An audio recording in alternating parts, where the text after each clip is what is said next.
So we all know that Indiana Jones 5 has been attacked online for clearly not honoring the fan base or the legacy of the great franchise which was Indiana Jones, and Disney's response to all these critiques was to call them sexist and toxic. But it's clearly backfiring, as the opening weekend box office projections have recently come out, and it's looking at about $60 million for its opening weekend, which is $40 million less than Crystal Skull did, and a lot less than what they were actually hoping for or expecting. And what's funny is that this comes a few days after Disney and different Hollywood press were releasing that negative publicity is actually good for money. What? Bro, what are you talking about, man? And they were trying to trick audiences into thinking that Indiana Jones 5 was going to be some blockbuster hit and make a whole lot of money, even though there was a lot of negative critics and a lot of negative reports that were saying that that's really good for box office numbers, and the more toxic negativity, the more money the movie makes.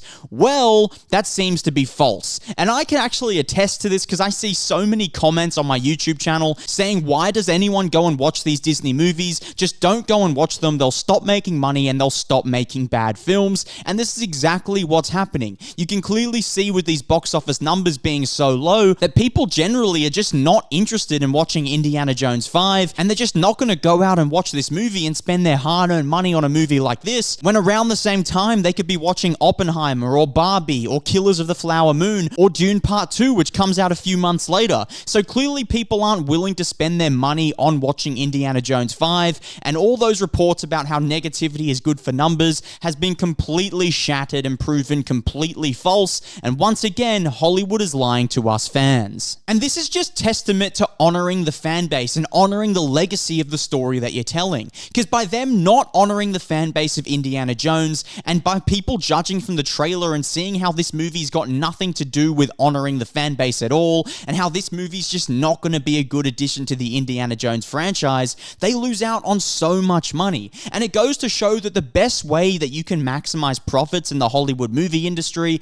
is by honoring the fan base, because you're making the movie for the fans. The only reason there's a 5th Indiana Jones movie coming out is because there's a huge Indiana Jones fan base, because the first 3 movies were excellent. The first 3 movies were so good that they were able to even survive a bad 4th movie and still have enough money and enough upside to make a 5th film. That's how good the first 3 were. And when you have that big of a fan base, and when you have that fan base so invested in the story of Indiana Jones, you've got to make the best movie possible for them. And by doing that, you've also got to make Indiana Jones the star of his own film, which everyone gathered from the trailer, and everyone could clearly see that Indiana Jones 5 is not going to be the star of his own film here, and it's going to be another Disney bait and switch. As you can see with Phoebe Waller-Bridge's character, she's come in and she's bossing Indiana Jones around, and she's clearly going to be the real star of this movie, and no one's going to get to see Indiana Jones the same way that we did in the first 3 films. And Disney's response to fans being angry about this was to call them sexist and call them toxic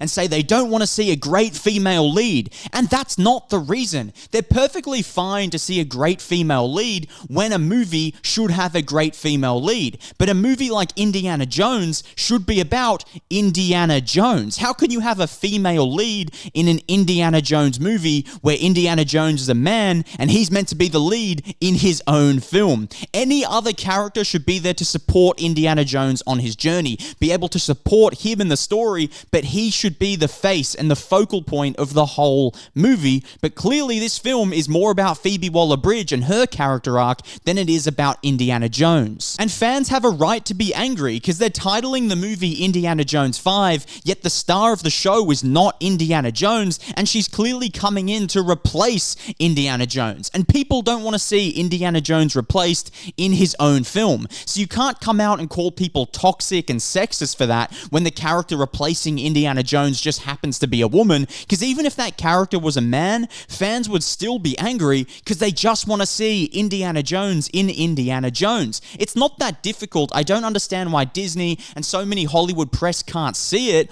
or maybe they do see it, but they're using this toxic press press, and they're using the way in which they can attack fans to try and bring in audiences to the film and try and make more money, but clearly that strategy's not working too well. And another aspect contributing to why Indiana Jones 5 is not going to open to huge box office numbers is because fans don't want to watch a movie that diminishes a great franchise that they love. Because this happened with Star Wars. Disney bought Star Wars and they did the Star Wars trilogy. And I thought the first movie in the trilogy was okay, but the next two definitely weren't. And the final movie in that trilogy was definitely a big flop and definitely tainted the whole franchise of Star Wars. And people who love Star Wars lost a lot of love for the franchise due to that last film. And people don't want that to happen again with another George Lucas franchise in Indiana Jones. They don't want to go out and watch a movie that's going to ruin and tarnish the legacy of what Indiana Jones is, and is going to ruin the memory of Indiana Jones in their mind. So I think that's why people aren't wanting to go out, because they've seen one of their favorite franchises ruined before in Star Wars,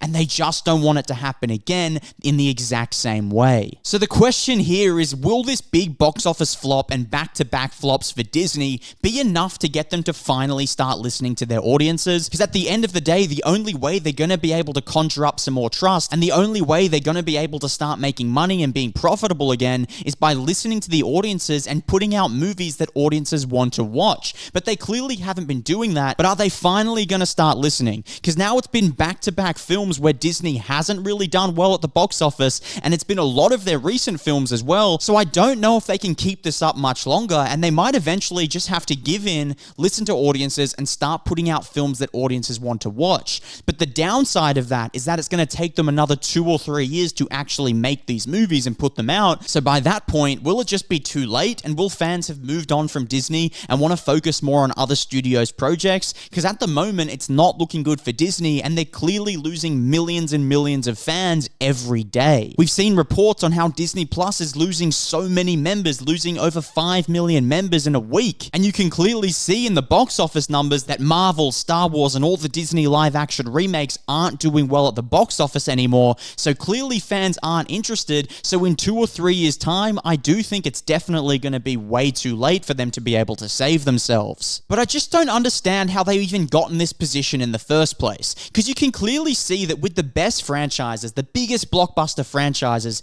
the reason they succeed is because they honor the fans and they serve the audience. The movies didn't feel like a lecture. They didn't feel really arrogant to you. They weren't telling you how you should think. They weren't telling you what's wrong with society. They were just giving you a great movie that you could bond with your friends over and be inspired by, and just watch a really great heroic story. That's what people want to watch from these big blockbusters, and you can take away some great life lessons. You can take away some great meaning, some great metaphors. You can even have your own personal life views challenged in these films in a positive way, not in a negative way where they're basically just talking to you down your throat and just ramming all these political ideas in you. And it's like, I don't want to see the director or the screenwriter's political beliefs on screen. I want to see multiple sides of every political story. I want to see multiple sides of everything to do with life, because that's what movies can do, and that's the power of cinema. And the best blockbuster films did that. They weren't arrogant, they weren't egotistical, they weren't a lecture.